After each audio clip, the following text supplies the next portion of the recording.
اور آپ کے ساتھ با اختلاف روایات حضرت ابو بکر بھی تھے، حضرت عمر بھی تھے، حضرت عثمان بھی تھے،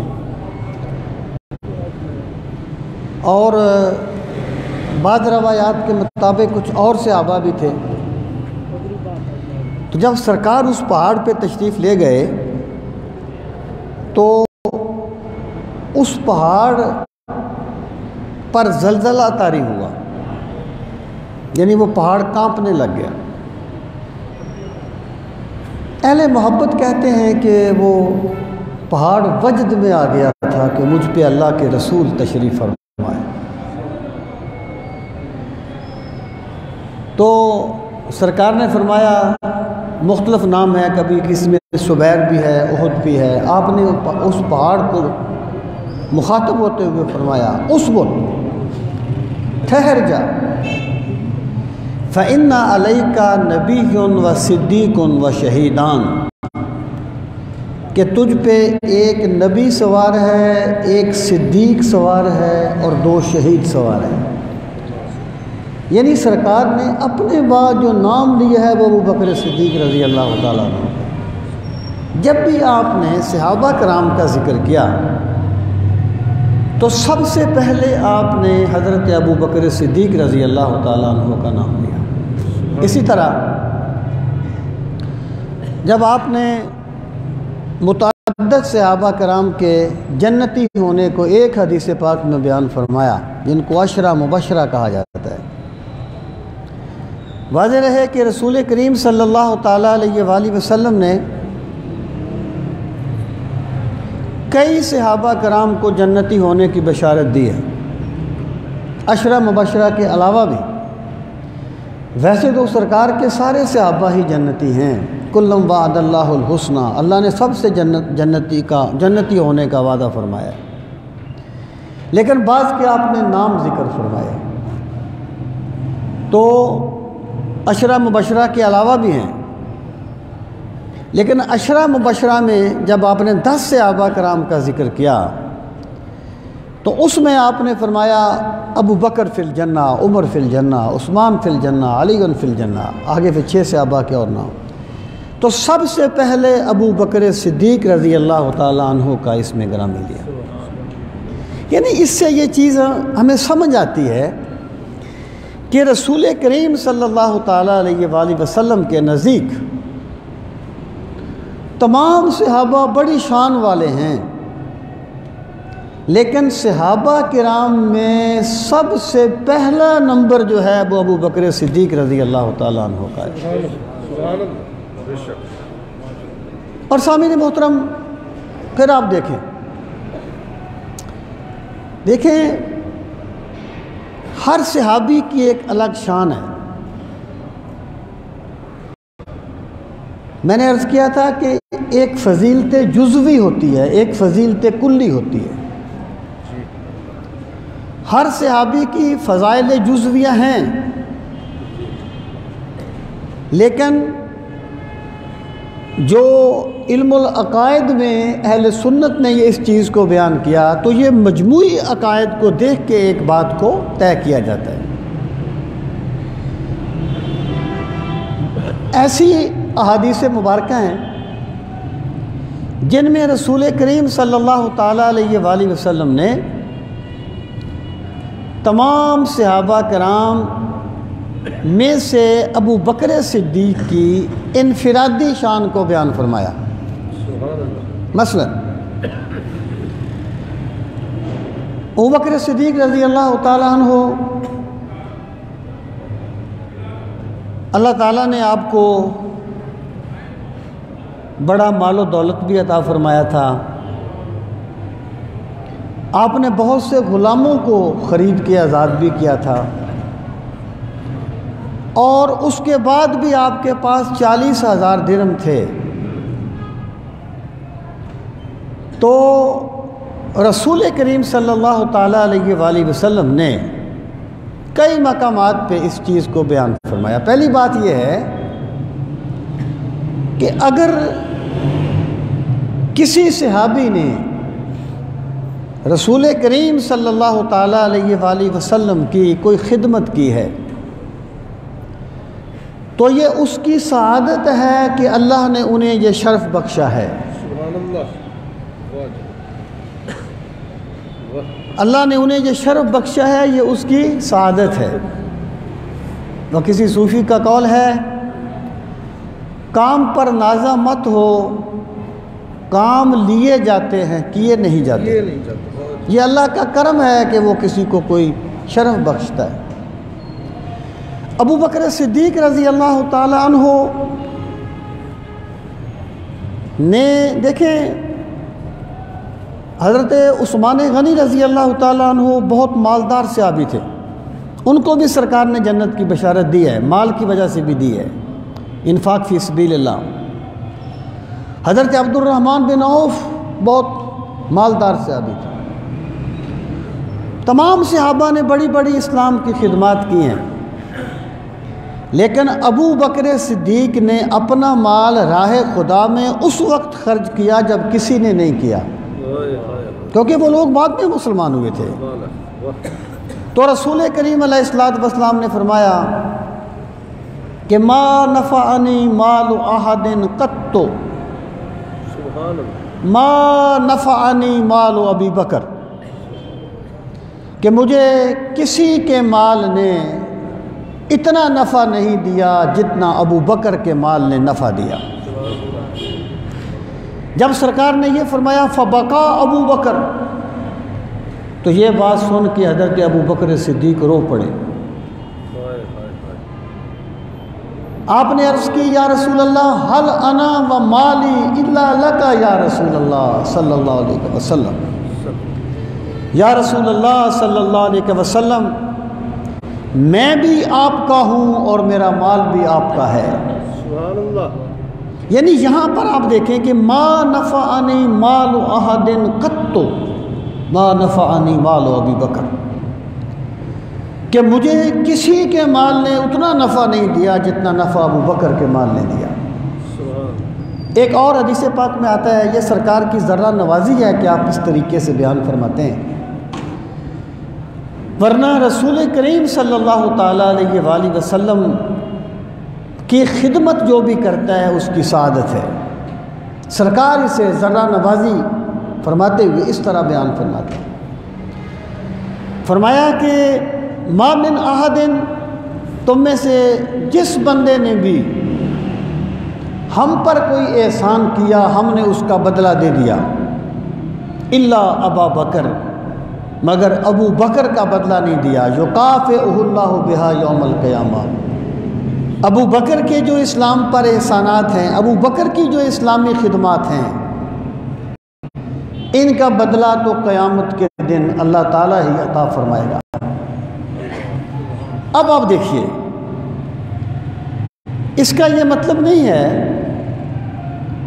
کہ رسول کریم صلی اللہ تعالیٰ علیہ وآلہ وسلم حضرت ابو بکر صدیق رضی اللہ تعالیٰ عنہ کی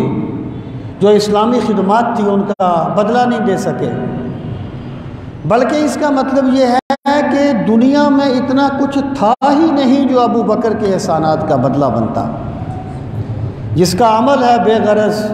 اس کی جزا کچھ اور ہے، حور و خیام سے گزر، وعدہ و جام سے گزر۔ تو رسول کریم صلی اللہ تعالیٰ علیہ وآلہ وسلم نے اس طریقے سے یعنی منفرد انداز میں سیدنا صدیق اکبر رضی اللہ تعالیٰ عنہ کی خدمات کو بیان فرمایا۔ اور پھر آپ دیکھیں کہ صحابہ کرام یہ کہتے ہیں کہ ما کننا نعد واصحاب النبی صلی اللہ علیہ وسلم متوافرون، ابا بکر احدن، کہ صحابہ کرام، اکثر صحابہ کرام وہ حضرت ابو بکر صدیق رضی اللہ تعالی عنہ کے ہم پلہ کسی اور صحابی کو شمار نہیں کرتے تھے۔ یعنی صحابہ کرام کا بھی اس وقت بھی یہ ان کا ایک نظریہ تھا اور ان کا ایک سوچ تھی ان کی کہ رسول کریم صلی اللہ تعالیٰ علیہ وآلہ وسلم کے بعد صحابہ کرام میں سے جو سب سے افضل آدمی ہے وہ حضرت ابو بکر صدیق رضی اللہ تعالیٰ عنہ ہے۔ سامعین محترم، پھر آپ دیکھیں کہ ایک ہوتا ہے بندے کا استدلال اور ایک ہوتا ہے کسی کا فیصلہ، یعنی ایک بندے کا اپنا استدلال ہے کہ بندہ یہ کہے کہ جی حضرت ابو بکر صدیق رضی اللہ تعالیٰ عنہ سے حضرت علی افضل ہے، یا کسی اور صحابی کا نام لے وہ افضل ہے، یہ اس کا استدلال ہے۔ اور ایک ہے فیصلہ، تو حضرت علی رضی اللہ تعالیٰ عنہ وہ ہیں کہ جو بارہا آپ نے اس چیز کو بیان فرمایا کہ حضرت ابو بکر صدیق رضی اللہ تعالیٰ عنہ تمام امت سے افضل ہیں رسول کریم علیہ الصلوۃ والسلام اور انبیاء کے بعد۔ حضرت علی رضی اللہ تعالیٰ عنہ نے بے شمار مواقع پر اس کو بیان فرمایا۔ مثلا یہ المعجم الاوسط للطبرانی کی حدیث ہے، حضرت ابو جحیفہ رضی اللہ تعالیٰ عنہ ایک صحابی ہیں اور وہ حضرت علی المرتضیٰ رضی اللہ تعالیٰ عنہ کے ساتھیوں میں سے ہیں، یعنی ساتھیوں سے مراد یہ ہے کہ جب جنگ جمل ہوئی تو وہ حضرت علی کے ساتھ تھے، اور جب جنگ صفین ہوئی تو وہ حضرت علی کی طرف سے لڑ رہے تھے، حضرت ابو جحیفہ رضی اللہ تعالیٰ عنہ۔ وہ فرماتے ہیں کہ ایک مرتبہ میں حضرت علی المرتضیٰ رضی اللہ تعالیٰ عنہ کی خدمت میں حاضر ہوا اور میں نے کہا السلام علیک یا افضل هذه الامت بعد نبیہا، اے اس امت کے نبی کے بعد سب سے افضل ذات تم پر سلامتی ہو، یعنی میں نے سلام کیا۔ افضل هذه الامت بعد نبیہا کے الفاظ سے کہ اے اس امت کے نبی کے بعد اس امت میں سب سے افضل انسان۔ تو حضرت علی المرتضیٰ رضی اللہ تعالیٰ عنہ نے فرمایا مہلاً یا ابا جحیفہ، ابو جحیفہ ٹھہر جاؤ، رک جاؤ، اخبرک بافضل هذه الامہ بعد نبیہا، کیا میں تمہیں بتاؤں کہ اس امت میں نبی کریم صلی اللہ علیہ وآلہ وسلم کے بعد سب سے افضل کون ہے؟ ایک چیز یاد رہے، اہل سنت کا یہ عقیدہ ہے کہ کوئی غیر نبی کسی نبی سے افضل نہیں ہو سکتا۔ اگر کوئی بندہ یہ کہتا ہے کہ کوئی غیر نبی فلاں نبی سے یا اتنے نبیوں سے افضل ہے تو وہ کفر کرتا ہے۔ اس لیے اگر کہیں مطلق بھی ذکر ہو تو تمام انبیاء کے بعد مراد ہوگی، کیونکہ رسول کریم علیہ الصلوۃ والسلام کے کئی فرامین میں ما خلا النبیین والمرسلین کے الفاظ آئے ہیں انبیاء اور مرسلین کے علاوہ۔ تو حضرت علی رضی اللہ تعالیٰ عنہ نے فرمایا ابو جحیفہ میں تجھے بتاؤں کہ اس امت کا سب سے افضل فرد کون ہے؟ رسول کریم صلی اللہ تعالیٰ علیہ وآلہ وسلم اور انبیاء کے بعد۔ تو انہوں نے عرض کیا بے ابی انت و امی، میرے مولا علی آپ پر میرے ماں باپ قربان ہوں، بتائیے۔ تو سرکار نے فرمایا، حضرت علی نے فرمایا افضل هذه الامت بعد نبیہا ابو بکر رضی اللہ تعالی عنہ۔ آپ نے فرمایا اس امت کا سب سے افضل فرد نبی کریم علیہ الصلوۃ والسلام کے بعد ابو بکر صدیق رضی اللہ تعالی عنہ ہیں۔ یہ الموجب اور کئی کتابوں میں یہ حدیث ہے، اور حضرت ابو جحیفہ نے آپ امام احمد بن حنبل کی فضائل الصحابہ دیکھ لیں، اتنے طرق سے آپ کو یہ حدیث ملے گی جس کا انکار کرنا ممکن نہیں ہوگا۔ تو حضرت علی رضی اللہ تعالیٰ عنہ خود یہ فیصلہ فرماتے ہیں کہ اس امت میں سب سے افضل جو ہے وہ حضرت ابو بکر صدیق رضی اللہ تعالیٰ عنہ۔ سامعین محترم، پھر آپ غور فرمائیں، ایک صحابی ہے حضرت ابو درداء رضی اللہ تعالیٰ عنہ۔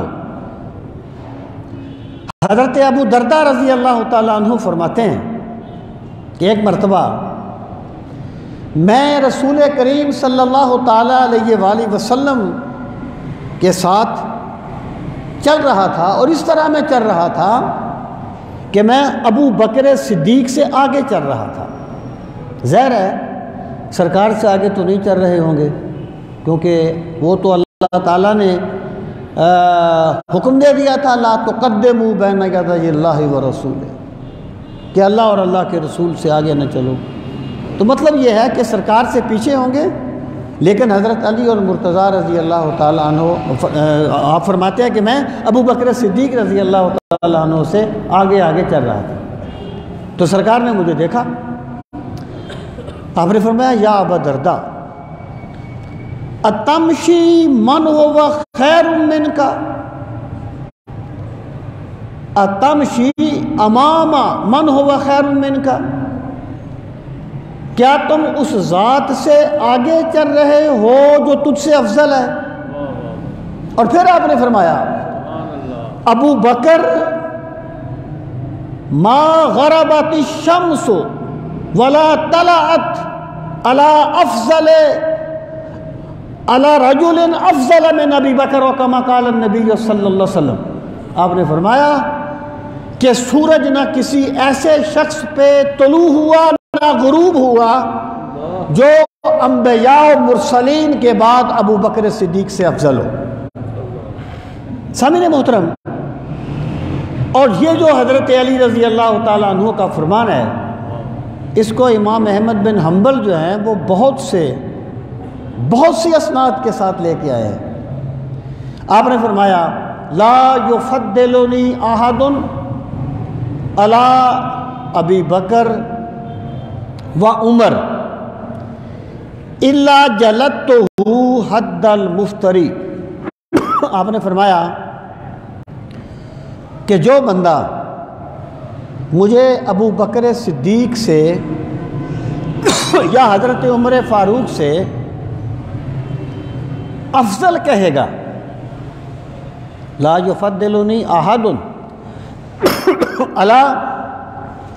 ابی بکر و عمر، جو مجھے ابو بکر اور عمر سے افضل کہے گا، الا جلدتہ حد المفتری، مگر میں اسے تہمت لگانے والے کی سزا دوں گا۔ جو بندہ کسی پہ تہمت لگاتا ہے، تھوڑا سا پانی لینا، جو بندہ کسی پہ تہمت لگاتا ہے نا، اس کی سزا ہوتی ہے 80 کوڑے۔ تو حضرت علی المرتضیٰ رضی اللہ تعالیٰ عنہ فرماتے ہیں جو بندہ مجھے افضل کہے گا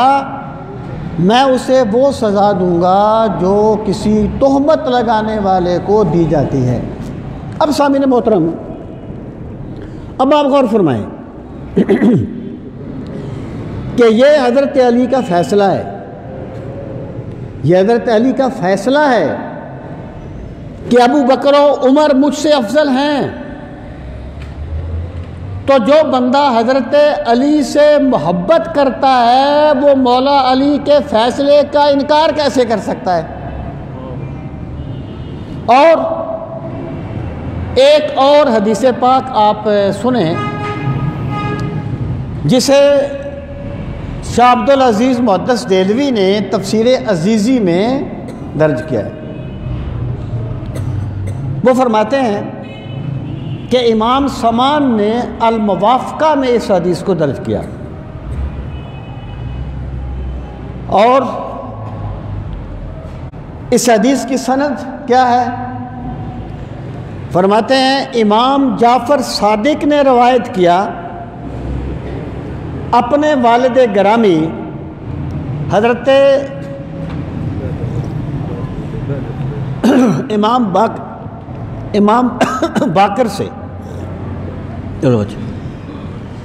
امام جعفر صادق نے روایت کیا امام باقر سے، امام باقر نے روایت کیا حضرت امام زین العابدین سے، اور حضرت امام زین العابدین نے روایت کیا حضرت امام حسین سے، اور حضرت امام حسین نے روایت کیا حضرت علی المرتضیٰ رضی اللہ تعالیٰ عنہ سے۔ یعنی یہ ایسی روایت ہے جس کے تمام راوی ائمہ اہل بیت ہیں، ائمہ اہل بیت اس کے راوی ہیں۔ تو وہ روایت کیا ہے؟ وہ فرماتے ہیں کہ وہ روایت یہ ہے کہ رسول کریم صلی اللہ تعالیٰ علیہ وآلہ وسلم نے فرمایا ما طلعت الشمس ولا غربت علی رجل افضل من ابی بکر ما خلا النبیین والمرسلین، کہ انبیاء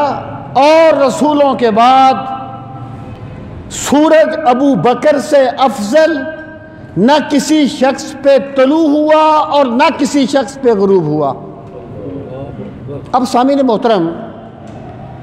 اب آپ غور فرمائیں کہ ائمہ اہل بیت اس کے راوی ہے، اور حضرت علی المرتضیٰ رضی اللہ تعالیٰ عنہ خود اس کو روایت کرتے ہیں کہ ابو بکر صدیق رضی اللہ تعالیٰ عنہ جو ہیں وہ انبیاء اور مرسلین کے بعد سب سے افضل فرد ہیں۔ سامعین محترم، اب آپ ایک اور چیز پہ غور فرمائیں کہ رسول کریم صلی اللہ تعالیٰ علیہ وآلہ وسلم جب آپ کی، یعنی یہ بھی سیدنا صدیق اکبر رضی اللہ تعالیٰ عنہ کی عظمت کا ایک منفرد مقام ہے جو اس چیز کو بیان کرتا ہے کہ اللہ تعالیٰ نے امت میں سے افضل سیدنا صدیق اکبر رضی اللہ تعالیٰ عنہ کو بنایا۔ رسول کریم صلی اللہ تعالیٰ علیہ وآلہ وسلم کی طبیعت مبارک ناساز ہوئی۔ دیکھیں سرکار نے بعض حالات میں کچھ دیگر لوگوں کو بھی امامت کروانے کا حکم دیا، جیسے رسول کریم صلی اللہ تعالیٰ علیہ وآلہ وسلم غزوہ تبوک کے موقع پر تشریف لے گئے تو آپ نے حضرت عبداللہ ابن ام مکتوم کو مقرر کیا تھا مدینہ منورہ میں نمازیں پڑھانے کے لیے، لیکن یہ ایک ایمرجنسی کی صورتحال تھی۔ اور ایک چیز اور بھی یاد رہے کہ اس وقت کسی کو مصلی پہ کھڑا کر دینا یہ صرف یہی نہیں تھا جیسے آج کل کے دور میں ہم کسی کو کھڑا کر دیتے ہیں، بلکہ اس کا مطلب یہ تھا کہ جسے رسول کریم صلی اللہ تعالیٰ علیہ وآلہ وسلم مصلی پہ کھڑا کر رہے ہیں یہ رسول کریم صلی اللہ تعالیٰ علیہ وآلہ وسلم کے نائب ہیں اور آپ کی نیابت میں ان کو کھڑا کیا جا رہا ہے۔ پھر آپ دیکھیں کہ سرکار نے فرمایا جب آپ کی طبیعت مبارک ناساز ہوئی آپ نے فرمایا کہ ابو بکر سے کہو کہ لوگوں کو نماز پڑھائے۔ تو حضرت عائشہ الصدیقہ رضی اللہ تعالی عنہا نے عرض کی یا رسول اللہ صلی اللہ علیہ وسلم ابو بکر بڑے رقیق القلب ہیں، وہ جب آپ کی جگہ پہ کھڑے ہوں گے تو قرات نہیں کر پائیں گے، رو پڑیں گے۔ سرکار نے پھر فرمایا مرو ابا بکر فلیصلی بالناس، ابو بکر سے کہو کہ لوگوں کو نماز پڑھائے۔ پھر انہوں نے یہی عرض کی، سرکار نے تاکید کے ساتھ فرمایا کہ ابو بکر صدیق سے کہو کہ وہ لوگوں کو نماز پڑھائیں۔ اور سامعین محترم، پھر ایک موقع ایسا آیا، ایک مرتبہ ایسے ہوا آپ نے 17 نمازیں پڑھائی ہیں رسول کریم علیہ الصلوۃ والسلام کی زندگی میں، 17 نمازیں۔ ایک موقع ایسا آیا جب آپ نماز پڑھا رہے تھے تو سیدنا ابو بکر صدیق رضی اللہ تعالیٰ عنہ کی آپ امامت کروا رہے تھے اور سرکار کی طبیعت مبارک کچھ بحال ہوئی، تو سرکار نے اپنے حجرہ مبارک کا پردہ اٹھا کے دیکھا تو صحابہ کرام فرماتے ہیں جب سرکار نے ہمیں دیکھا تو ہمیں یوں لگا کأن وجہہ ورقۃ مصحف، جیسے سرکار کا روئے زیبا قرآن کا کھلا ہوا صفحہ ہے۔ حضرت ابو بکر صدیق رضی اللہ تعالیٰ عنہ امامت کروا رہے تھے اور رسول کریم صلی اللہ تعالیٰ علیہ وآلہ وسلم تشریف لائے۔ دو صحابہ کرام کے کاندھوں پر ہاتھ رکھ کر، ایک روایات کے مطابق حضرت عباس تھے اور ایک حضرت علی المرتضیٰ رضی اللہ تعالیٰ عنہ تھے، سرکار ان کے کاندھوں پر ہاتھ رکھ کے مسجد میں تشریف لائے، اس حال میں کہ آپ کے قدم مبارک زمین پر ان کے نشان گھسٹ رہے تھے۔ یعنی اس سے آپ یہ اندازہ لگائیے کہ جو بندے اپنے آپ کو کسی مذہبی روپ میں پیش کرتے ہیں اور پھر وہ جماعت کے ساتھ نماز پڑھنے میں کوئی اپنی کمی استغفر اللہ محسوس کرتے ہیں، انہیں یہ بات سمجھ لینی چاہیے کہ رسول کریم صلی اللہ تعالیٰ علیہ وآلہ وسلم کا طریقہ مبارک کیا ہے کہ آپ تشریف لائے دو صحابہ کرام کے کندھوں پہ ہاتھ رکھ کے اور آپ کے قدم مبارک زمین پر اس طریقے سے نشان لگ رہے تھے۔ جب صحابہ کرام نے محسوس کیا صفق الناس، تو لوگوں نے ہاتھوں پر ہاتھ مارے اور ابو بکر صدیق رضی اللہ تعالیٰ عنہ نے یہ ارادہ کیا کہ وہ مصلی چھوڑ دیں، مصلی چھوڑ دیں، تو سرکار نے اشارہ فرمایا۔ اب ہوا یہ کہ جہاں تک ابو بکر صدیق رضی اللہ تعالی عنہ نے قرات کی تھی اس سے آگے قرات رسول کریم علیہ الصلوۃ والسلام نے شروع فرمائی، یعنی حضرت ابو بکر صدیق رضی اللہ تعالی عنہ رسول کریم صلی اللہ تعالی علیہ وآلہ وسلم کی اقتداء کر رہے تھے اور تمام صحابہ حضرت ابو بکر صدیق رضی اللہ تعالیٰ عنہ کی اقتداء کر رہے تھے۔ اب اس میں آپ دیکھیں، پہلی بات تو یہ ثابت ہوئی کہ رسول کریم صلی اللہ تعالیٰ علیہ وآلہ وسلم کی اس طرح تعظیم کرنا کہ عین حالت نماز میں پیچھے ہٹ جانا، تعظیم نبوت کا یہ شرف ابو بکر صدیق کے سوا اور کسی صحابی کو نصیب نہیں ہوا۔ یہ تعظیم، اس طریقے سے تعظیم کرنا، اور پھر اسی سے یہ بات بھی سمجھ آتی ہے کہ جو لوگ یہ کہتے ہیں کہ نماز میں مقربین کا خیال آ جانا یہ کوئی بہت بری چیز ہے، جانوروں کے خیال سے برا ہے، وہ لوگ ابو بکر صدیق کے مشرب پر نہیں ہیں، وہ صحابہ کے مشرب پر نہیں ہیں، وہ سرکار دو عالم صلی اللہ تعالی علیہ وآلہ وسلم کی تعلیمات پہ نہیں چل رہے۔ اس کی وجہ کیا ہے؟ اگر یہ صحیح نہ ہوتا، دیکھیں نا، سرکار ابو بکر صدیق رضی اللہ تعالیٰ عنہ نے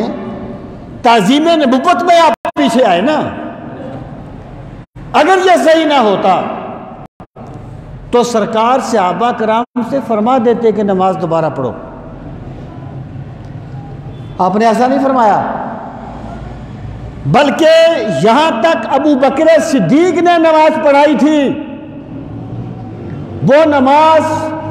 باقی رہی اور آگے سرکار نے امامت فرمائی۔ اس کا مطلب یہ ہو گیا کہ رسول کریم صلی اللہ تعالی علیہ وآلہ وسلم کی تعظیم کسی بھی حالت میں کی جائے یہ ایمان کو جلا بخشتی ہے، یہ ایمان کے تقاضوں کے منافی نہیں ہے۔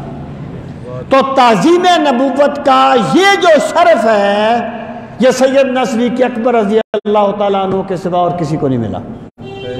اور سامعین محترم پھر آپ دیکھیں، رسول کریم صلی اللہ تعالیٰ علیہ وآلہ وسلم نے حضرت ابو بکر صدیق کو مصلی امامت پہ کھڑا کر دیا۔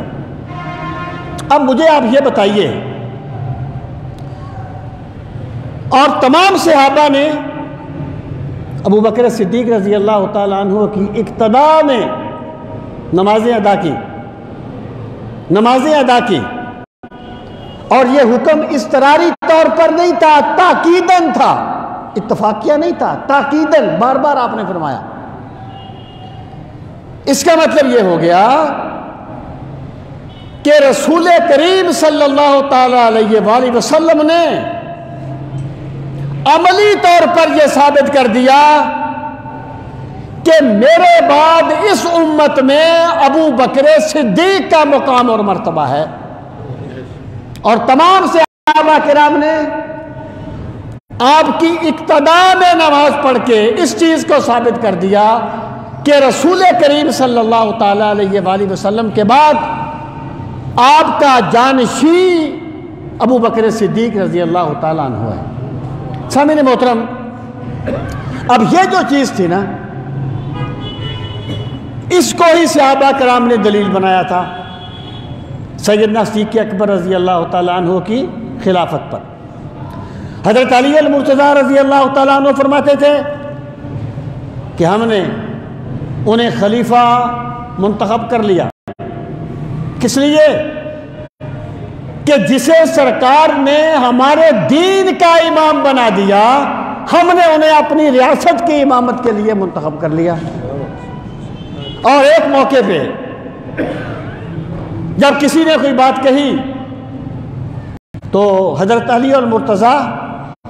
رضی اللہ تعالیٰ عنہ نے فرمایا کہ ابو بکر تمہیں پیچھے کون کر سکتا ہے، جبکہ حال یہ ہے کہ اللہ کے رسول نے تمہیں آگے کر دیا ہے۔ قدمک رسول اللہ فمن ذا یؤخرک، آپ کو اللہ کے رسول نے آگے کر دیا ہے، اب کون ہے جو آپ کو پیچھے کر سکتا ہے؟ سامعین محترم، اب اگر آپ غور فرمائیں تو رسول کریم صلی اللہ تعالی علیہ وآلہ وسلم کا یہ جو عمل مبارک تھا اور صحابہ کرام کا یہ جو عمل پھر کوئی ایک دو دن کی بات نہیں ہے۔ حضرت علی رضی اللہ تعالیٰ عنہ تو کم و بیش کوئی 20-22 سال حضرت ابو بکر، حضرت عمر، حضرت عثمان کی ابتدا میں نمازیں پڑھتے رہے، جب تک ابو بکر صدیق رضی اللہ تعالیٰ عنہ خلیفہ رہے تو حضرت علی المرتضیٰ رضی اللہ تعالیٰ عنہ ان کی ابتدا میں نمازیں پڑھتے رہے۔ اب آپ مجھے بتائیے، اگر کسی بندے کو پتہ چل جائے کہ فلاں بندے کا عقیدہ ٹھیک نہیں ہے، یا فلاں بندے کا اس میں یہ کوئی عیب پایا جاتا ہے، تو وہ اس سے اس کے پیچھے وہ نماز پڑھتا ہے جس کا عقیدہ ٹھیک نہ ہو؟ بھائی جس کی اقتداء میں مولا علی نمازیں پڑھتے ہیں اور سرکار کے سارے صحابہ نمازیں پڑھتے ہیں، اس کے ایمان میں کوئی مومن شک کس طریقے سے کر سکتا ہے؟ تو سامعین محترم، رسول کریم صلی اللہ تعالی علیہ وآلہ وسلم نے اس طریقے سے یہ بات عملی طور پر ثابت کر دی کہ اس امت میں افضل جو ہے وہ سیدنا ابو بکر صدیق رضی اللہ تعالیٰ عنہ ہے۔ اور پھر آپ دیکھیں کہ یہ جو عقیدہ ہے یہ اہل سنت کا اجماعی عقیدہ ہے، اجماعی عقیدہ۔ یعنی بات یہ ہے کہ ایک بندہ اگر 1 روپیہ نہیں مانتا تو اسے لاکھ کیسے کیوں منایا جائے گا؟ ان کی تو بات ہی الگ ہے۔ ہاں وہ اس بات پہ ضرور غور کر لیں کہ اگر سیدنا صدیق اکبر رضی اللہ تعالیٰ عنہ کے ایمان میں کوئی نقص تھا، استغفر اللہ، تو رسول کریم صلی اللہ تعالیٰ علیہ وآلہ وسلم نے انہیں مصلی امامت پہ کیوں کھڑا کر دیا تھا؟ آپ سرکار کے بارے میں کیا تاثر دینا چاہتے ہیں؟ اور حضرت علی المرتضیٰ رضی اللہ تعالیٰ عنہ ابو بکر صدیق کے پیچھے نمازیں کیوں پڑھتے رہے؟ کس لیے ان کے پیچھے نمازیں پڑھتے رہے؟ تو یہ ماننا پڑے گا اگر تم کسی ایسے شخص کے پیچھے نماز نہیں پڑھتے جس کا عقیدہ تمہارے خیال میں صحیح نہ ہو، تو مولا علی کیسے نماز پڑھ سکتے ہیں کسی ایسے شخص کے پیچھے جس کا ایمان کامل درجے کا ایمان نہ ہو؟ سامعین محترم، اہل سنت کا یہ عقیدہ ہے اور یہ مسلمہ عقیدہ ہے، مسلمہ۔ آپ عقائد کی کوئی کتاب اٹھا لیں، وہاں آپ کو مسلمہ طور پر یہ بات ملے گی کہ افضل البشر بعد الانبیاء ابو بکر صدیق رضی اللہ تعالیٰ عنہ۔ افضل البشر، انبیاء کے بعد سب سے افضل آدمی سیدنا ابو بکر صدیق رضی اللہ تعالیٰ عنہ ہیں۔ اہل سنت میں یہ بات میں نے پہلے بھی عرض کی تھی کہ شاذ اقوال سے عقیدے نہیں بنتے، شاذ اقوال سے عقیدے نہیں بنتے، ورنہ بہت سے شاذ اقوال پائے جاتے ہیں کتابوں میں۔ یہ جو علماء نے امام ابو حنیفہ فرمایا کرتے تھے، امام ابو یوسف فرمایا کرتے تھے کہ لوگوں پر لازم ہے کہ جب وہ نماز پڑھیں تو امام ابو حنیفہ کے لیے دعا کیا کریں، کیونکہ امام ابو حنیفہ نے نماز کے مسائل کو عملی طور پر امت کو دیا ہے۔ یہ جو عقائد کے ہمارے امام ہیں ان کو دعا دینی چاہیے، انہوں نے قرآن و سنت کا نچوڑ ایک عملی شکل میں بیان کر دیا ہے تاکہ لوگ ان عقائد کو اپنا لیں۔ اہل سنت کا یہ اجماعی عقیدہ ہے، اعلیٰ حضرت فاضل بریلوی رحمۃ اللہ تعالیٰ علیہ، کہ ابو بکر صدیق رضی اللہ تعالیٰ عنہ کا افضل الخلق بعد الانبیاء ہونا اہل سنت کا اجماعی اور قطعی عقیدہ ہے۔ یعنی وہ افضل الخلق بعد الرسل، یعنی وہ افضل الخلق بعد الرسل، ثانی اثنین ہجرت پہ لاکھوں سلام۔ یعنی تمام مخلوق میں انبیاء و مرسلین کے بعد سیدنا ابو بکر صدیق رضی اللہ تعالیٰ عنہ کا عقیدہ ہے۔ سامعین محترم، اب میں یہ بات عرض کروں گا کہ ذرا آپ سیدنا صدیق اکبر رضی اللہ تعالیٰ عنہ کی جو خدمات ہیں ان کا ایک مختصر سا جائزہ لیں کہ اللہ تعالیٰ نے ان سے کس طرح اپنے دین کا کام لیا۔ پہلی بات یہ کہ جب رسول کریم صلی اللہ تعالیٰ علیہ وآلہ وسلم نے نبوت کا اعلان فرمایا تو سرکار فرماتے ہیں لوگوں نے کسی نہ کسی شک کا اظہار کیا، لیکن ابو بکر پر میں نے یوں ہی اسلام پیش کیا، انہوں نے فوراً اسلام قبول کر لیا۔ اس کی وجہ کیا تھی کہ ابو بکر صدیق رضی اللہ تعالیٰ عنہ کو جو شرف حاصل تھا کہ ابھی سرکار نے نبوت کا اعلان نہیں کیا تھا اور ابو بکر صدیق سرکار کی خدمت کا شرف پا چکے تھے، سرکار کی خدمت کرتے رہتے تھے، اور پھر اللہ نے مال دیا تھا، مال لٹا دیا اس وقت جب ابھی بہت کم لوگوں نے اسلام قبول کیا تھا۔ اور پھر آپ دیکھیں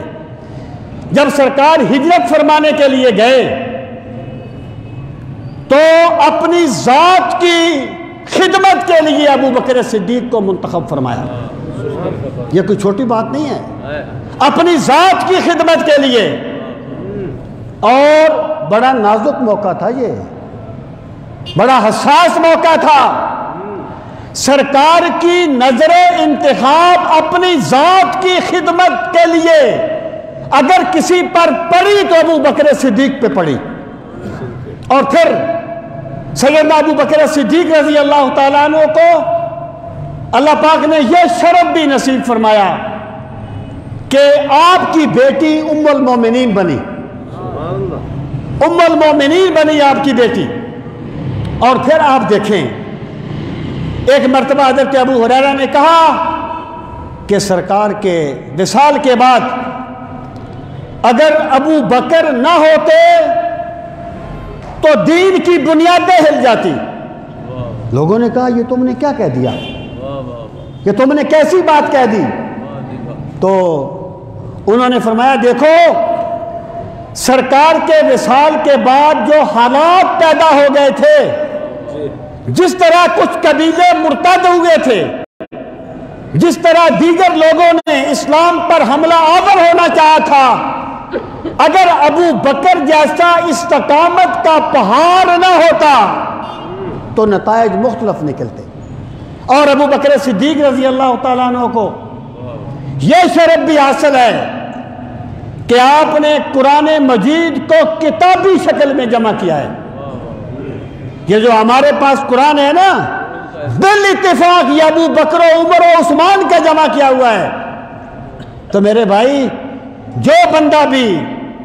قرآن مجید کی قدر کرتا ہے وہ ابو بکر کی بھی قدر کرے گا، اور اگر کسی بندے کو ابو بکر کے ایمان میں شک ہوگا تو وہ قرآن پر یقین نہیں کر سکے گا کہ یہ اللہ کی محفوظ کتاب ہے۔ سیدنا ابو بکر صدیق رضی اللہ تعالیٰ عنہ کو اللہ نے یہ شرف بھی بخشا کہ انہوں نے قرآن مجید کو کتابی شکل میں جمع کیا، اور یہ امت پر آپ نے احسان عظیم فرمایا۔ تو میں بات کو ختم کر رہا ہوں، اور میں صرف یہ کہنا چاہتا ہوں کہ اہل سنت کے جو عقائد ہیں وہ آج نہیں بننے، وہ اب نہیں بننے، وہ بن چکے ہیں، اور وہ ہماری کتابوں میں محفوظ ہیں۔ جو بندہ اپنے آپ کو سنی کہتا ہے اس پر لازم ہے کہ وہ ان عقائد کو مانے، اور اہل سنت کے نزدیک بالکل اجماعی عقیدہ ہے کہ افضل البشر بعد الانبیاء سیدنا ابو بکر صدیق رضی اللہ تعالیٰ عنہ۔ اللہ تعالیٰ ہم سب کو